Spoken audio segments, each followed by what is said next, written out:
Episode की शुरू वैसे होती है जहाँ पे खत्म हुआ था। और डिवोर्स देने के बाद मुझे पता चलता है कि शूरन ने चालाकी से हमारे मॉम डैड से उस घर को अपने नाम पर करवा लिया है। फिर शूरन की सौतन कहती है कि बड़े भैया, आपको पता है उस औरत ने हम दोनों को घर से बाहर निकाल दिया। आपके इस चीज को भी अनदेखा कर देंगे भैया। ये सारी बातें सुनकर भी वो उन्हें कुछ कहता नहीं। फिर शूरन का एक्स हस्बैंड कहता है कि बड़े भैया, अगर वो घर मुझे वापस मिल गया तो मैं उस घर को बेचकर जो भी पैसे आएंगे मैं उसका आधा पैसा आपको दूंगा। यह सुनकर उसके कान खड़े हो जाते हैं और वो उनकी बातें ध्यान से सुनने लग जाता है। इनकी सारी बातें सुनने के बाद वो अपने मन में कुछ सोचता है। उसके बाद वो कहता है कि ठीक है, तो ये हमारी डील रही। ये कहते ही ये सीन यहीं पे कट होता है। फिर नेक्स्ट सीन में हम शूरन को देखते हैं जो अपने बहुओं के साथ पार्टी कर रही होती है। फिर शूरन की जो बहुएं होती है वो शूरन को बधाइयां दे रही होती है और उनसे कह रही होती है कि अच्छा हुआ मॉम कि आपका डिवोर्स हो गया उस घटिया आदमी से। वो लोग इसी तरह पार्टी एंजॉय कर रहे होते हैं। इसी बीच जहाँ पर शूरन को उसके एक्स हस्बैंड का बड़े भाई का कॉल आता है। तो शूरन उस कॉल को उठाती है और कहती है कि हेलो। तो वो आदमी कहता है कि शूरन, तुम्हें याद है ना, कल के दिन ही मॉम डैड की डेथ हो गई थी। ये सुनकर शूरन कहती है कि हाँ मुझे याद है। तो वो कहता है कि तो फिर तुम कल आ जाना, ठीक है। ये सुनकर शूरन उनसे कहती है कि पर भैया, मैंने गुहांग को डिवोर्स दे दिया है। ये सुनकर वो कहता है कि शूरन, मुझे तुमसे कुछ बात भी करनी है, तो कल तुम आ जाना। ये सुनकर शूरन कहती है कि ठीक है, तो फिर मैं कल आ जाऊंगी। ये कहकर शूरन फोन कट कर देती है और शूरन परेशान हो जाती है। और शूरन को परेशान देखकर उसकी बड़ी बहू कहती है कि मॉम, सब कुछ ठीक तो है ना। अपनी बहू की ये बात सुनकर शूरन अपनी बहू को सारी बातें बता देती है। उसके बाद शूरन की तीसरी बहू कहती है कि मॉम, अगर आप वहाँ पर अकेली जाएगी तो फिर तो हमें काफी ज्यादा चिंता होगी आपकी। ये सुनकर शूरन कहती है कि तुम लोग फिक्र मत करो, तुम्हारे जो चाचा है वो अच्छे हैं। हालांकि उस पुराने घर को लेकर हमारे बीच थोड़ा बहुत झगड़ा था, पर उन्होंने मेरी तब मदद की जब मैं 3 बच्चों को अकेली पाल रही थी। ये सुनकर शूरन की तीनों बहुएं उसे कुछ कहती नहीं। फिर ये सीन यहीं पे कट होता है।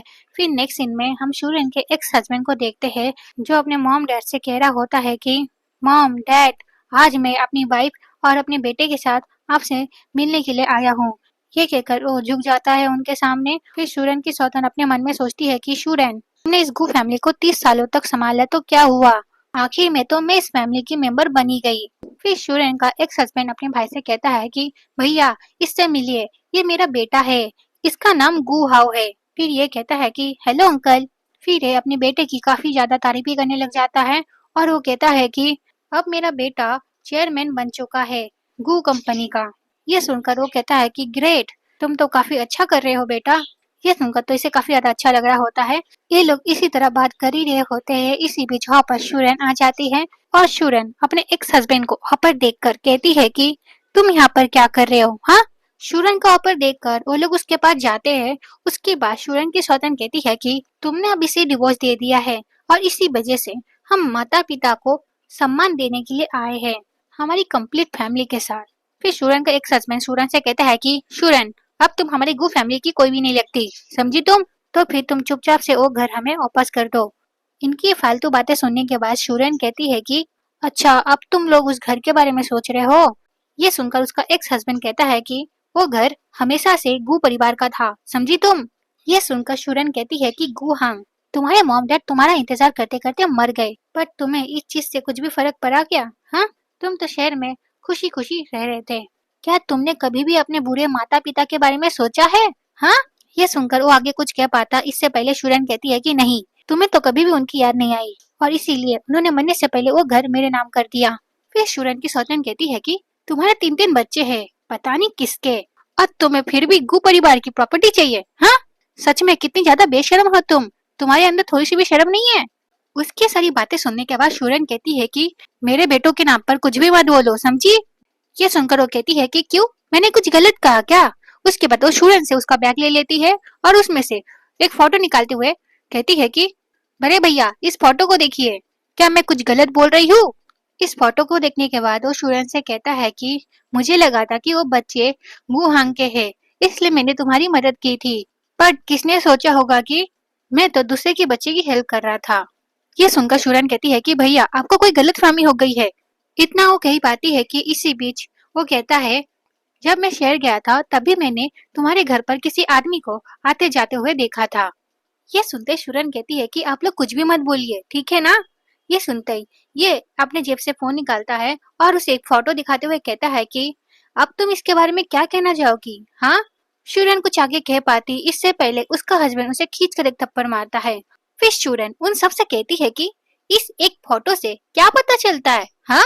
शूरन की सारी बातें सुनने के बाद उसका घटिया पति कहता है कि क्या मुझे ये बात साबित करने के लिए तुम्हें किसी आदमी के साथ बिस्तर पे रंगे हाथ पकड़ना पड़ेगा? उसकी ये घटिया बातें सुनने के बाद शूरन को काफी ज्यादा गुस्सा आ जाता है। फिर शूरन उसे खींच कर लगाती है। फिर शूरन अपने हस्बैंड से कहती है कि क्या तुम्हें थोड़ी सी भी शर्म नहीं आई ये सारी बातें कहते हुए और मेरे बारे में ये सारी बातें फैलाते हुए? हाँ, तुम सिर्फ एक घर के लिए मेरे साथ ऐसा कैसे कर सकते हो? ये सुनकर शूरन का एक्स हस्बैंड कहता है कि क्यों, मैंने कुछ गलत कहा है क्या? जो भी कहा है वो सब तो सच ही है ना। उसकी फालतू बातें सुनने के बाद शूरन कहती है कि शायद से तुम ये भूल गए हो कि तुमने मुझे धोखा दिया है, समझे तुम? शूरन की बातें सुनने के बाद उसकी सौतन कहती है कि नाटक करना बंद करो, ठीक है ना? हमें भी पता है कि तुम कितनी अच्छी हो, ठीक है? उसकी ये बात सुनने के बाद शूरन सबको कहती है कि उस फोटो में जो आदमी है वो कोई और नहीं हमारे घर का बटलर है जिसे मेरी डॉटर इन लॉ ने हायर किया है। ये सुनते ही उसकी सौतन कहती है कि बटलर, अगर ऐसी बात है तो फिर ठीक है, तुम उसे यहाँ पर बुलाओ, हम पता लगाते हैं क्या सच है क्या नहीं। ये सुनने के बाद शूरन बटलर को कॉल करती है और उसे गु परिवार में बुला लेती है। शूरन की बातें सुनने के बाद वो कहता है कि ठीक है मैडम, मैं अभी आता हूँ। फिर वो बटलर कहता है कि मिस, मुझे ऐसा लगता है कि कुछ हुआ है मैडम के साथ, क्योंकि अभी उन्होंने मुझे गु परिवार में बुलाया है। मुझे ऐसा लगता है कि वहाँ पर जरूर कुछ हुआ है। ये सुनकर शूरन की तीनों बहुएं काफी ज्यादा चिंता में पड़ जाती है। उसके बाद शूरन की तीनों बहुएं कहती है कि तो फिर हम भी तुम्हारे साथ चलेंगे। उसके बाद वो भी बटलर के साथ गु परिवार में चले जाते हैं। फिर ये सीन यहीं पे कट होता है।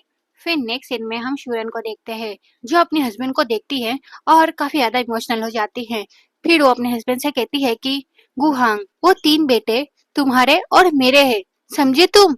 ये सुनकर वो कहता है कि मैं तुम्हारी बातों पर यकीन क्यों करूं? हाँ, पहले तुम उन्हें यहाँ पर लाकर डीएनए टेस्ट करवाओ। ये सुनकर शूरन कहती है कि वो यहाँ पर नहीं आ सकते। ये सुनते ही उसकी सौतन को तो मौका मिल जाता है। फिर वो कहती है कि वो लोग यहाँ पर आ नहीं सकते क्या? फिर वो लोग आना नहीं चाहते? इन लोगों की ये सारी बातें सुनने के बाद शूरन कहती है कि क्या तुम लोग पागल हो गए हो? हाँ, मेरे तीनों बेटे सरकार के लिए काम कर रहे हैं। शूरन की सारी बातें सुनने के बाद उसका हस्बैंड कहता है कि बेवकूफ बनाना बंद करो, ठीक है ना? फिर उसका बड़ा भाई भी कहता है कि शूरन, तुम्हारे लिए बेहतर यही होगा कि तुम अपने आप को बेगुनाह साबित करो, नहीं तो तुम्हारे लिए अच्छा नहीं होगा। ये कहते ही वो कुछ लोगों से कहता है कि इसे हमारे पूर्वजों के सामने ले जाओ और इससे सच्चाई कबूल करवाओ। ये सुनते ही वहाँ पर कुछ लोग आ जाते हैं और वो लोग शूरन को पकड़ लेते हैं और वो लोग जबरदस्ती शूरन को वहाँ पर ले जा रहे होते हैं। इसी बीच शूरन अपने आप को छुड़ाती है और उनसे कहती है कि मैं क्या कन्फेस करूँ? हाँ। ये सुनते ही उसका हस्बैंड कहता है कि पहले तो तुमने मुझे चीट किया और अब तुम्हारी नजर मेरी पूर्वजों की प्रॉपर्टी पे है। हाँ। उसकी फालतू बातें सुनने के बाद शूरन कहती है कि वो किसी और के बच्चे नहीं है, वो तुम्हारे बच्चे है गुहांग। ये सुनते उसकी सौतन कहने लग जाती है कि तुम क्या बकवास कर रही हो? हाँ, गुहांग का एक ही बच्चा है, वो है मेरा बेटा। अपनी सौतन की सारी बातें सुनकर शूरन तो उसे इग्नोर ही करती है और डायरेक्ट अपने हस्बैंड से कहती है कि वो तीनों बेटे तुम्हारे ही है, समझे तुम? शूरन कुछ आगे कह पाती इससे पहले उसका हस्बैंड गुस्से में कहता है कि शादी वाली रात मैंने तुम्हें छुआ तक नहीं, तो फिर तुम बार बार ये कहना बंद करो कि वो बच्चे मेरे हैं, समझी तुम? ये सुनकर उसका बड़ा भाई कहता है कि अगर ऐसी बात है तो मैं तुम्हें और तुम्हारे बच्चों को गु परिवार से निकालता हूँ, तो फिर तुम अब गु परिवार की प्रॉपर्टी हमें लौटा दो। ये सुनते शूरन कहती है कि बड़े भैया, क्या आपको थोड़ा सा भी मुझ पर भरोसा नहीं है?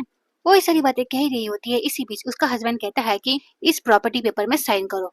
अपने हस्बैंड की ये बातें सुनने के बाद शूरन कहती है कि ठीक है, मैं साइन करने के लिए रेडी हूँ, बट मेरी एक डिमांड है। ये सुनते उसका हस्बैंड गुस्से में कहता है कि अब क्या तुम्हारी डिमांड है? हाँ। ये सुनते शूरन अपने हस्बैंड से कहती है कि मैं बस चाहती हूँ कि तुम गु परिवार के पूर्वजों के सामने शपथ लो है कि अब से और अभी से तुम्हारा उन तीनों बच्चों से कोई भी लेना देना नहीं है। ये सुनते उसका हस्बैंड कहता है कि मुझे उन तीनों घटिया बच्चों से क्या लेना देना? हाँ। ये कहने के बाद वो सबके सामने शपथ ले लेता है। उसके बाद शूरन अपने मन में सोचती है कि मेरे बच्चों, एक ऐसा व्यक्ति तुम्हारा पिता बनने के लायक नहीं है।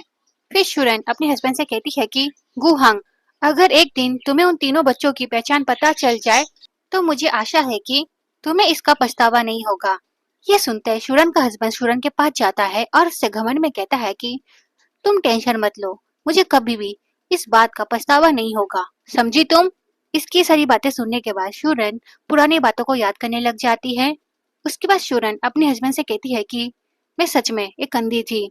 ये कहते ही शूरन उसे जारी होती है। इसी बीच शूरन का हस्बैंड उसे कहता है कि रुको। तो ये वीडियो यहीं पे खत्म होती है। नेक्स्ट पार्ट के लिए कमेंट करना। Okay, bye bye.